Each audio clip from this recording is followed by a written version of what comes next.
Masih dalam Kompas Aceh, Saudara, pemerintah Kota Banda Aceh melalui Dinas Syariat Islam menggelar Banda Aceh Ramadan Festival yang berlangsung selama 6 hari di Kota Banda Aceh. Dalam festival tersebut menghadirkan kajian-kajian keislaman kepada kaum milenial. Acara tersebut berlangsung dengan protokol kesehatan yang ketat. Banda Aceh Ramadan Festival diselenggarakan oleh Dinas Syariat Islam Kota Banda Aceh selama 6 hari dari tanggal 19 hingga 25 April 2021. Kegiatan ini dipusatkan di Masjid Al-Hashimiyah Gampung Rukoh, Kota Banda Aceh. Sedangkan puncak kegiatannya berlangsung pada Minggu 25 April dengan menghadirkan penceramah Al-Habib Haikal Al-Aidrus. Menurut PLT Kepala Dinas Syariat Kota Banda Aceh Ridwan, kegiatan Festival Ramadan tersebut berisi kajian-kajian Islami untuk kalangan remaja atau kaum milenial di Kota Banda Aceh.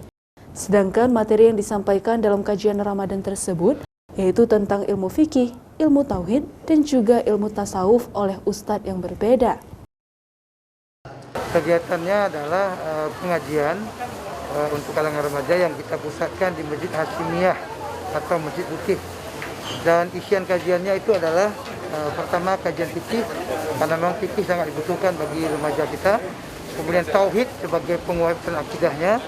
Dan kemudian satu lagi adalah untuk menjaga amal-amal mereka, kita berikan pembelajaran tasawuf. Pada festival Ramadan ini adalah kita memiliki kelompok sasaran adalah generasi milenial kita. Di mana selama ini dianggap orang bahwa generasi milenial ini generasi yang cuek terhadap pengamalan terhadap agama. Tetapi nyatanya bahwa mereka ini sangat-sangat antusias untuk mereka ini memahami dan mengamalkan ajaran yang dicintainya, yakni ajaran Islam. Sementara itu, pemerintah Kota Banda Aceh menyampaikan festival Ramadan kali ini memang menyasar kalangan remaja atau kaum milenial. Mereka terlihat antusias mengikuti kajian-kajian Islami dari berbagai penceramah dengan aturan protokol kesehatan yang ketat. Mustajab, Kompas TV, Banda Aceh.